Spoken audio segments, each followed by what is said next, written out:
So if Branwen and Nelle come on stage, and as we try to figure out how it works to ask question, I will already ask Jean-Jacques, can you speak or can you not? Apparently, I couldn't speak without coming on stage, so maybe you cannot either. I think people are supposed to ask their questions in the chat. Okay, so then this is for you, Branwen.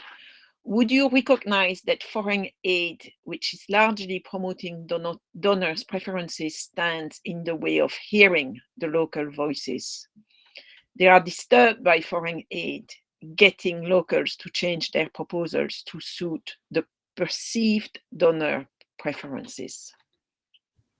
Yeah, I think that's very much that's very correct what Mr. Schul is mentioning here. So that's the issue of I personally, that's my personal opinion, of course.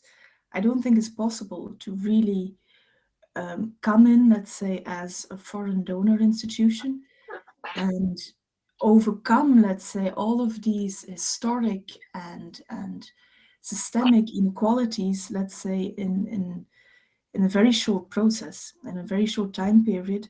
And that's often these international donor agencies work on project basis. So it's a limited amount of time. And in that limited amount of time, I think it's not really possible to overcome all of these inequalities and hearing different voices. But I do think you have better ways of doing it and less better ways. And better ways are more towards participatory approaches where you try and overcome as much as possible, try and really acknowledge the context that you're working with and create a safe space, let's say, to hear all these voices. So indeed, but I do very much agree with what was said there. Okay. There is another question for you again, Branwen. That doesn't mean the other presentation were not just as good, and actually there is someone who is commenting on how original and important and interesting your presentation was, Sarah. So I'll take one more question, and then I will, I think, send you all to coffee break rooms where you hopefully you'll continue conversations. But let's take one more. You define the northeastern region as a migratory emitter, but is it also for other migrants a receiving area? It is actually so, but that really depends on where I was. Let's say where I focused on three areas.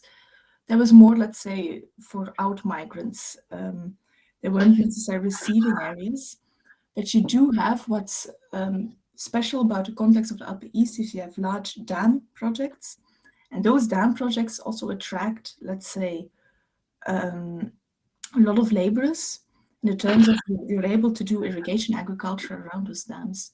So they attract migrants, let's say, from the Upper West.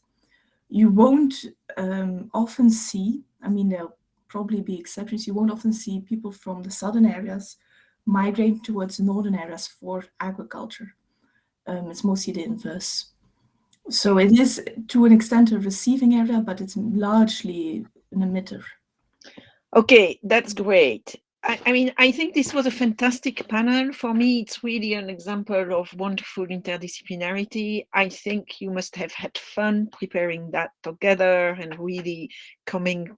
I mean, I don't think you knew each other really very well beforehand. So really, this is this has been fantastic for us, but I think fantastic for you.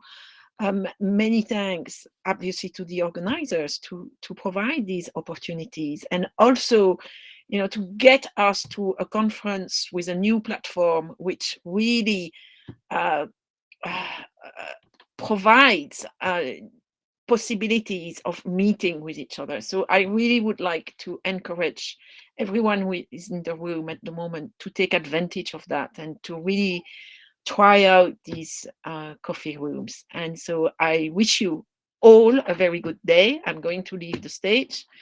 And I think you need we need to reconvene at the time which has been given, which is 11:30. So we have 15 minutes to really enjoy ourselves in coffee rooms. But many thanks to Thank you, Marie-Bénédicte, for willing to be our chair.